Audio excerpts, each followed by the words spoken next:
On. Okay, the show started. You should have audio, but all of a sudden, one of the processes that runs the show is making me log back in. So bear with me, half a tick, and we'll be. Oh my God! Yes, I am a humans person. Well, while I'm doing this, I'll throw you a little something about the AI. You know, you guys know when they ask you to verify that you're a human by selecting all the pieces of an image that contain a motorcycle, what you're actually doing is you are involuntarily being employed to train an AI engine, a machine learning program to recognize images and to understand what is and is not a correct identification. So, now I can see your comments. Good morning, Fish and Golf, Cindy, Tim, Steve, and Danny. Welcome to the show and thanks for joining us. Let's do this.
Good morning, everybody. Welcome to the show. Thanks for joining us. I hope you got your cup of coffee ready to rock and roll, because this morning we're talking about war.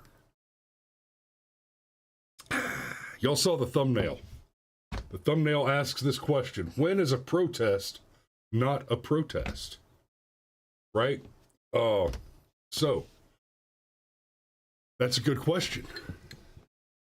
And it's this simple. I spoke a little bit the other day about the U.S. Constitution as an operating system for the government, for the nation of the United States of America. And one of the, in fact, the good argument is that the bedrock of that is the First Amendment. The right to speak freely, right? You got the right of the people to speak freely, to no establishment of a state religion, but to redress of grievances, assembly, and the press. I've always kind of thought that the freedom of religion is kind of the outlier there. It should have been its own amendment and been more clearly defined. But let's focus on the four that relate to the interaction of the people with their government. And yes, I understand that there's an important element of the interaction with government, because the concern was something like the Church of England achieving something resembling the Church of England achieving a similar level of federal authority, etc. And we don't want that. But the key points here: the freedom to assemble, the freedom of speech, the freedom of the press, and the freedom to petition the government for a redress of grievances. It is important to understand that in order for all men to be free and to enjoy those same freedoms, right, this is where we have to begin to have this conversation about protesters who are shutting down traffic and the like.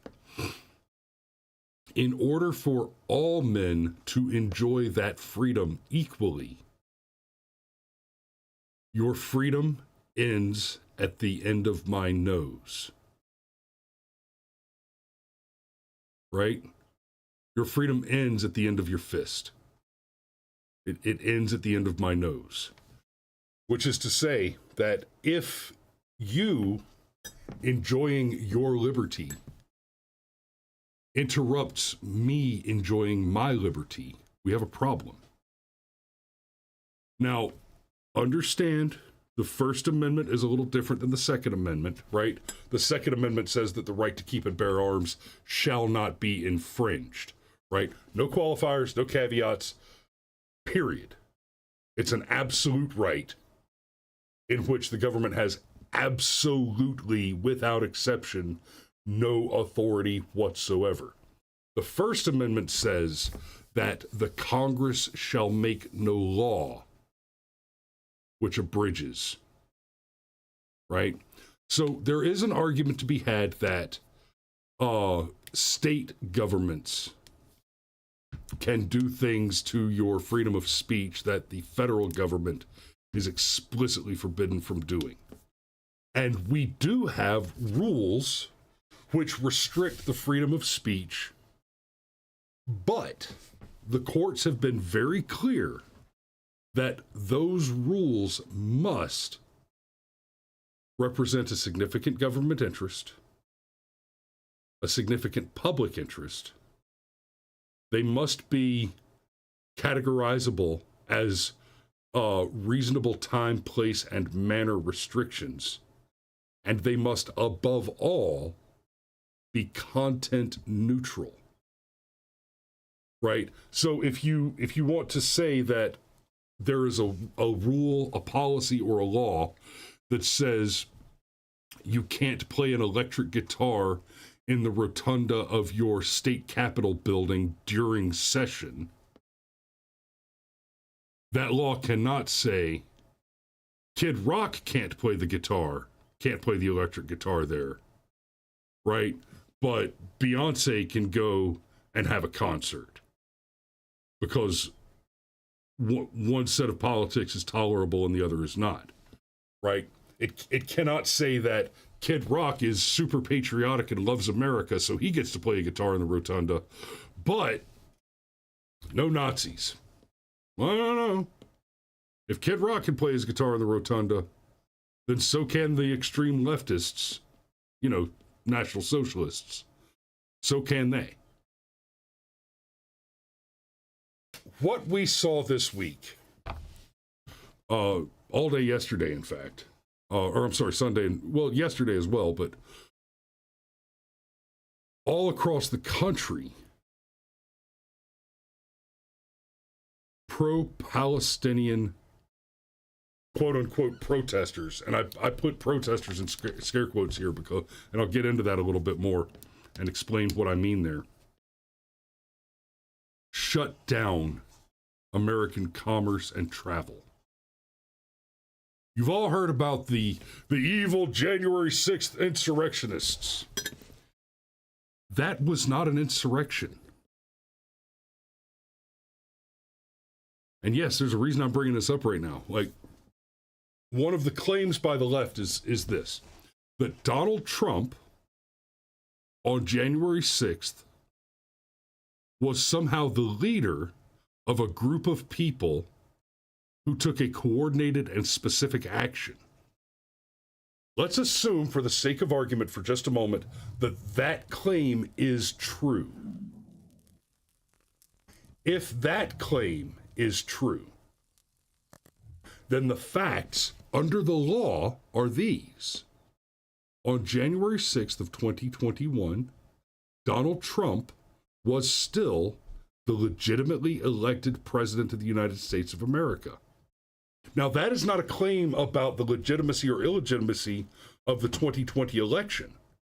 That is a claim of the legal, factual nature of the time, because on January 6th of 2021, Joe Biden, no matter what the legitimacy of the election he won happens to be, on January 6th of 2021, Joe Biden had not yet been inaugurated. the peaceful transfer of power, which did occur despite all the worst doomsayers' claims, had not yet occurred. Ergo, Donald Trump, who was elected legitimately in 2016, was still the legitimate president of the United States of America.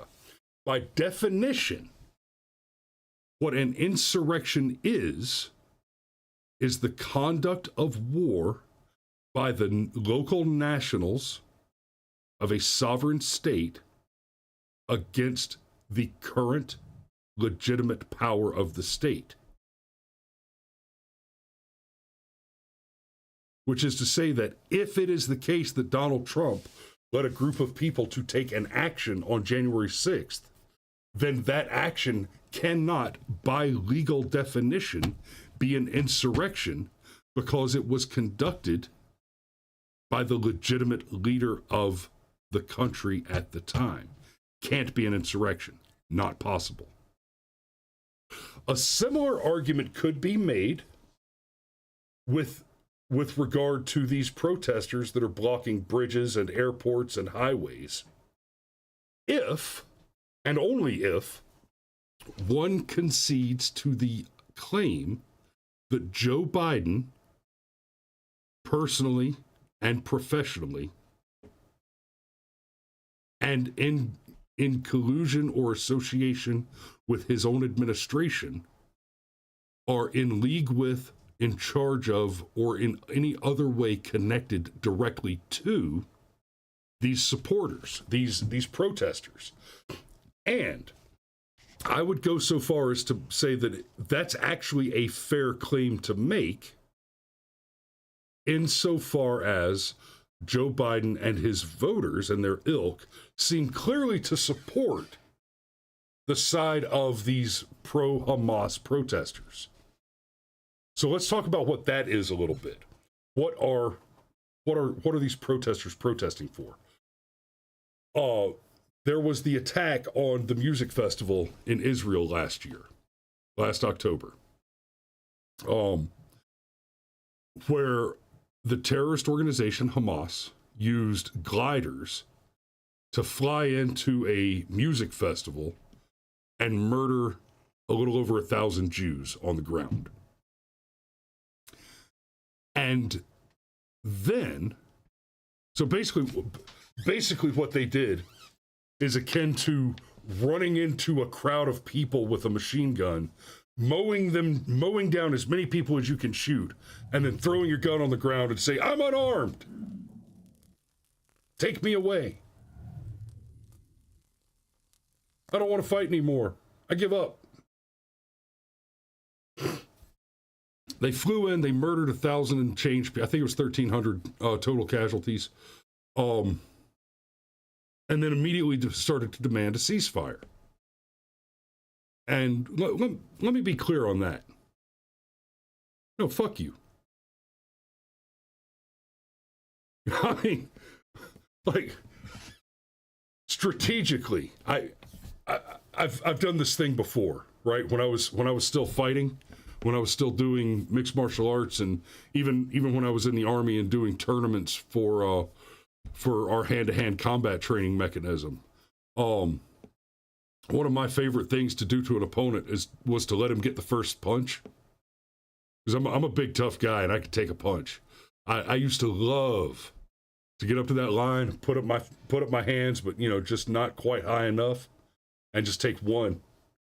Because look, it's a boxing match or a mixed martial arts fight. I know I'm gonna get hit. That's a guarantee. You know you're gonna get hit. So I can take one and just go a little too far with it. Just take one and then smile. And buddy, I tell you what, you win the fight. Because once you've done that to the opponent, it is deeply demoralizing. I had one fight where I pulled that shit, and the guy pops me in the face. I smiled at him, and he goes for a second swing, and I caught him by the wrist and shoulder and brought him down. This is a mixed martial arts fight, right? I got him by the wrist and the shoulder and brought him down to the ground. and flipped him over on his back and straddled him and just sat down on top of him. And that's a position that's called the guard. It's a dominant position. You have control of the target. And he starts trying to employ. There are very effective techniques, judo maneuvers, Gracie jiu-jitsu techniques that are very effective for dislodging someone who's got you in the mount position. When you outweigh the opponent by 200 pounds, the effectiveness of those techniques drops off dramatically. And homeboy, he went for the shrimp. He tried. I'm sorry. That is not a reference to anything in particular. Physiologically, it's a maneuver where you put two hands on one knee and push on the other guy's knee and push your way out of the hold. He tried to shrimp out. He couldn't do it because I'm just too big. He couldn't push me, and he just looked up at me and he said, "Man, you're just fucking with me, aren't you?" I'm like, yeah. I'm. I could just reach down and choke you out, but I think I'm just gonna sit here until you quit. And so he tapped. Right. That surrender, though, it only works when you know you've got the play. It is not in and of itself a winning maneuver. What it does is it improves your odds, right? If I walk into that boxing match and I know I've got like a 70-30 chance of winning, just based on, I know how good I am. I've seen this guy fight. I know how good he is. I'm looking at him. I can see how big he is compared to how big I am. I'm pretty confident in myself. But I know he's good. Be a challenge. 60-40, 70-30. But you break that psychological piece with the one smile after the one punch. And that just went to a 90, 95, 99% victory. Because they already gave up. Because you've just removed their belief that they can be victorious. What we're looking at now is pro-Hamas protesters. So understand this. Hamas is a terrorist organization that ran a political campaign and was elected in Palestine. When I was still active duty, this is I had to give history lessons to young soldiers because they didn't understand the very important dynamics and distinctions. I've talked about this on the show before, so I'm going to summarize it as neatly as I can. But we were dealing with GWAT and Afghan campaign, and your average young soldier just had no concept, no clue what it meant that there was a distinction between the several organizations that we were dealing with. When we're dealing in Afghanistan, you're dealing with the Taliban, you're dealing with Al Qaeda, right? And to a lesser extent, they at the time, ISIS was kind of just starting up, just kind of getting started. They weren't a real big deal when I was over there, not yet. But you got the Taliban and Al Qaeda are the two big ones. Most everybody else, like Hamas, etc., is more like Al Qaeda than the Taliban. And Hamas, by getting themselves elected into government, and then suspending elections, by the way, essentially made the transition from what it meant to be Al Qaeda to what it means to be the Taliban. So the Taliban sprung out of the Mujahideen, and the Mujahideen were essentially a terrorist organization that was supported by the American government, the CIA. If you've never seen the film Charlie Wilson's War, highly recommended, excellent film. But go into it understanding that film paints a very rosy picture of Charlie Wilson. And what it's really showing you is basically the birth of American involvement in Middle East corruption and conflict. But the Taliban became the legitimate government of Afghanistan and was throughout the 90s until basically we went over there and deposed the Taliban. Al-Qaeda is a terrorist organization from its original founding, right? So you can think of the Taliban in the same way that you would think of your state government or even the U.S. federal government. They were the federal government of Afghanistan before they were deposed. And so imagine a foreign power invades the United States and kicks everybody out of Washington, D.C., and all those crooks go and hide in California or Canada and launch a war to try and reclaim their hold on the authority of the nation from which they were ejected. Al-Qaeda, on the other hand, is more like BLM or your regular leftist terrorist groups, BLM, the KKK, Planned Parenthood, the Democrat National Committee. They are not the legitimate official government of the country. They're an organization who intends to depose the legitimate federal government of the country.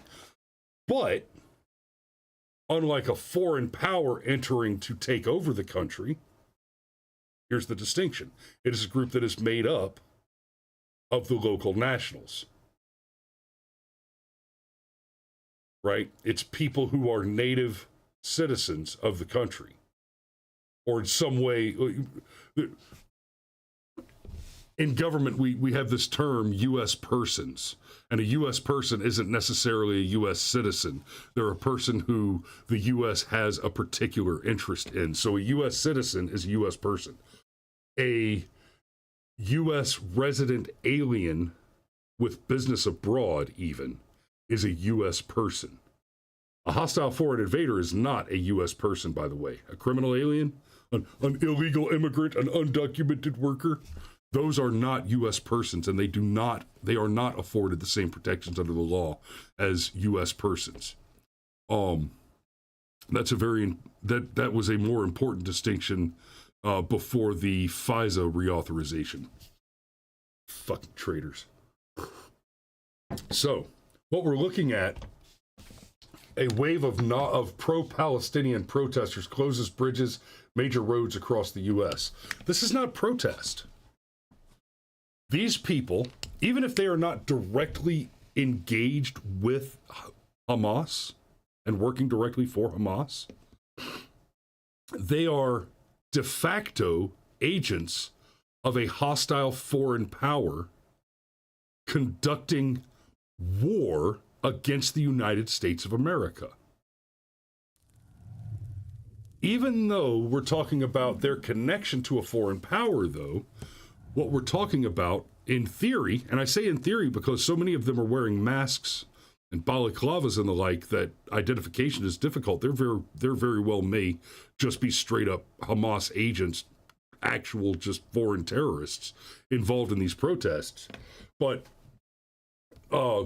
because there are hostile native citizens involved in these protests, that is by definition an insurrection. That is the citizens, the local nationals of the legitimate federal authority engaged in the conduct of war against their host nation. That is what an insurrection is by definition. For it to be otherwise under these circumstances, they would have to all be foreign nationals, in which case what they would be engaged in would be called invasion. Maybe espionage. Now, I've talked about this many times before, like back when it happened.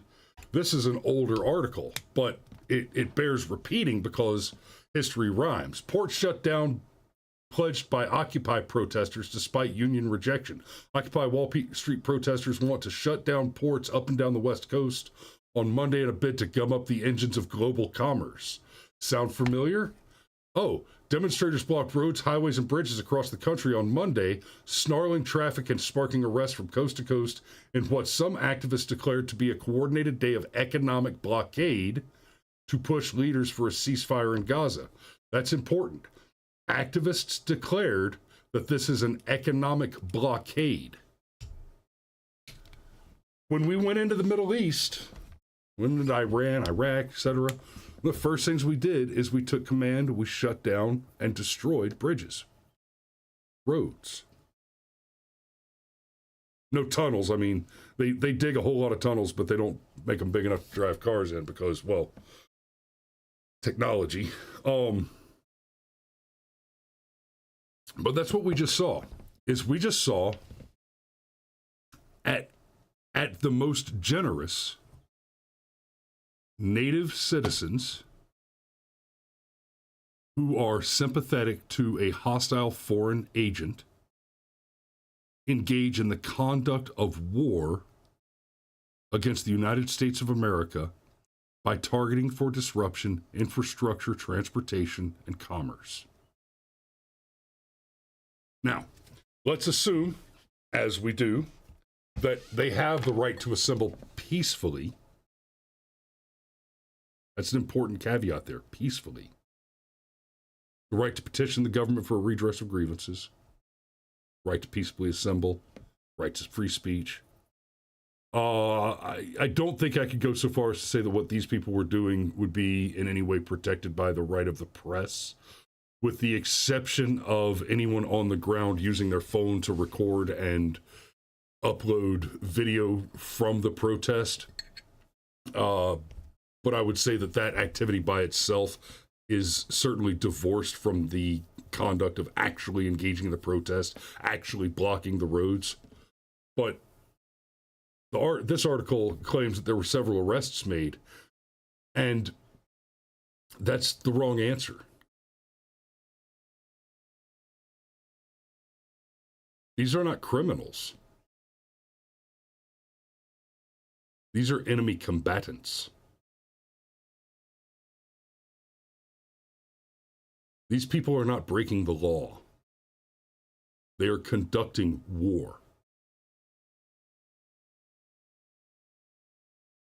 That is the fact of the matter.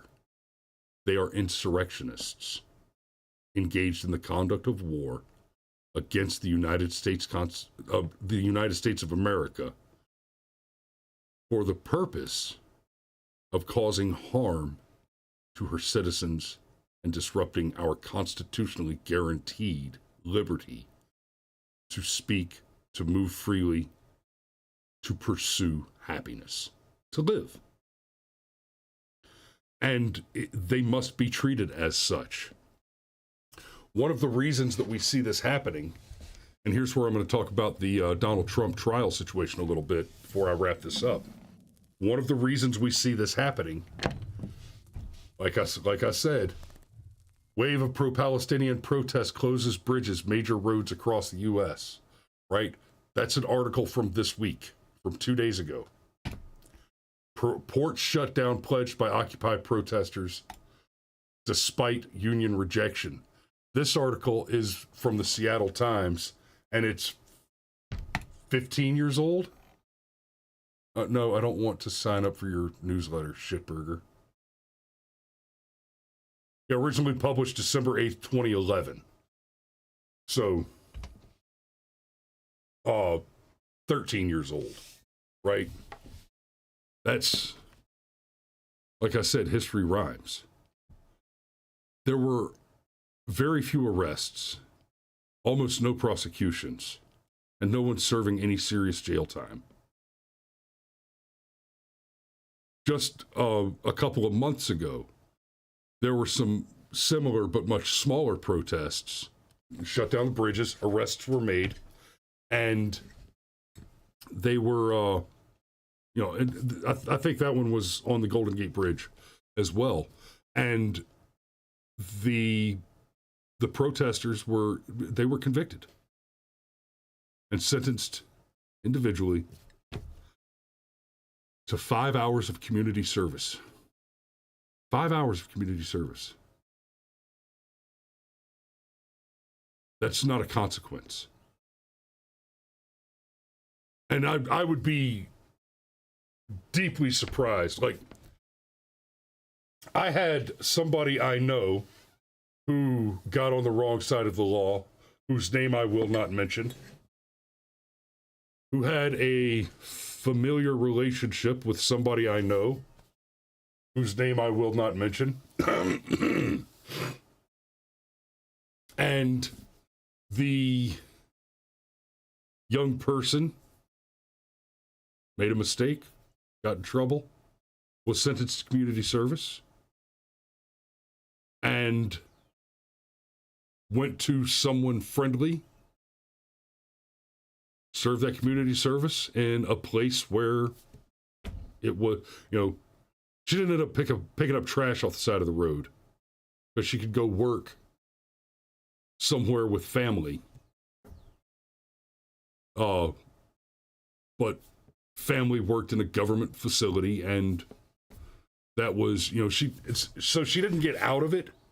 But I guarantee you that these protesters, these protests are organized. Like that's just a brute fact. I guarantee you that part of that organization is, hey, we run these NGOs and nonprofits, et cetera, and we'll totally just sign off on your community service. Even if you actually show up and do the whole 5 hours. Like, oh yeah, he came and served soup at the soup kitchen for 5 hours on Saturday. Okay, cool. We're done. There are no consequences. So this judge is telling Donald Trump that he can't go to Barron's graduation. And that's worth being aggravated about. That's fucked up. I mean, he already kept Trump from going to his mother-in-law's funeral out of pure spite. Right? There's no cogent legal reason for this judge to cause this harm to Donald Trump. He just wants to steal things from Donald Trump. He just wants to take things from him. Yeah, your wife lost her mother, and I understand that she probably needs her husband with her, and that's important, and I'm sure it's going to hurt her badly that you can't be there. But you can't be there because, fuck you, I want to hurt your wife because that's who I am. Right? These are the judges in New York. That's what's happening there. Danny says, yeah, exactly, trying to make him lash out. They're trying to goad him into doing something. Right? Same thing with Barron. He's missing Barron's graduation. They're trying to goad him into doing something stupid. And so far, Trump hadn't taken the bait. And I'm not sure if I want him to. I almost think I want him to take the bait. But no reasonable person can look at what's going on with these trials and think that these are legitimate cases. Because let's be clear, in all of the New York cases, there is another significant interest that has said clearly there is no crime here, there's nothing to charge. Right? Like the fraud case, all of the supposed victims came forward and said, he paid off all the loans and we made a shitload of money and we really want to work with him again. He didn't defraud us. In fact, it wouldn't even matter if he had made false, flagrant claims about the values of the properties because we did our own due diligence and we chose to do business and we made a shitload of money. All the charges are completely illegitimate. They're bullshit. And now Trump's being told that if he shows up for the Supreme Court arguments that he's supposed to be at, that the New York judge will have him jailed over that. Well, look at Oakland. Look at the occupiers shutting down ports. Excuse me. And then fast forward to today and look at what's happening.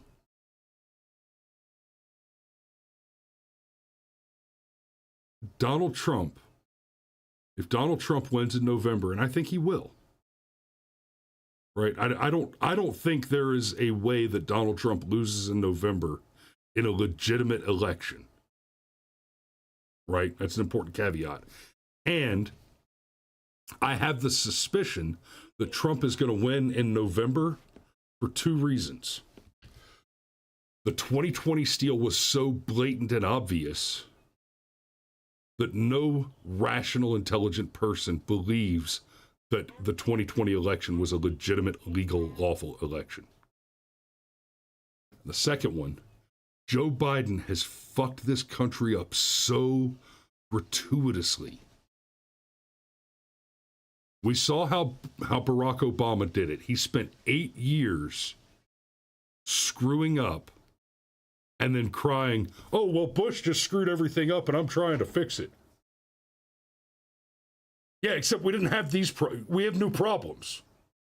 You can't blame the new problems on the old guy. He wasn't here. They're your problem. You did this, right? You can look at the Biden economy. You know, Biden got rid of American oil independence. Biden re-engaged shutdowns. Biden threw people out of the army for not taking the shot. Right? These are not Trump's failures. They're Biden's failures. 100%. But they are Biden's failures.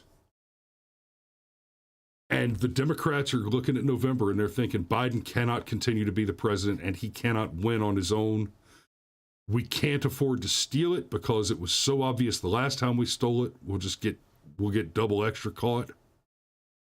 And that's not going to have political consequences. It's going to have real consequences.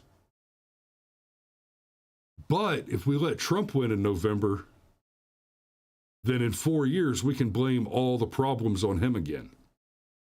I think Trump's going to win for those reasons. If he wins, he must employ the entire force of his own administration and the law to eviscerate the FBI, the CIA, the DOJ. There is so much corruption there that I don't know if it's even possible to root it out. But there need to be extraordinary and substantial consequences. These judges and prosecutors need to be disbarred and prosecuted for election interference and corruption. And frankly, they need to be wrapped up in the same RICO case as the FBI and the DNC. There needs to be one federal RICO case that names the FBI, the DOJ, the DNC, and probably the ATF, and the entire Biden family, Clinton family. It's a big RICO. But it's painfully clear that that's what's happened. Without those consequences, we're not going to see the continuation of corruption and lawfare. We're going to see it metastasize and destroy this country. It really is that simple. So, I'm sorry to leave on such a dour note this morning, but hey, it's not Monday. I didn't promise you any mellow for today. So, y'all be safe out there. Thanks for watching this morning. We love you, and we will see you tomorrow.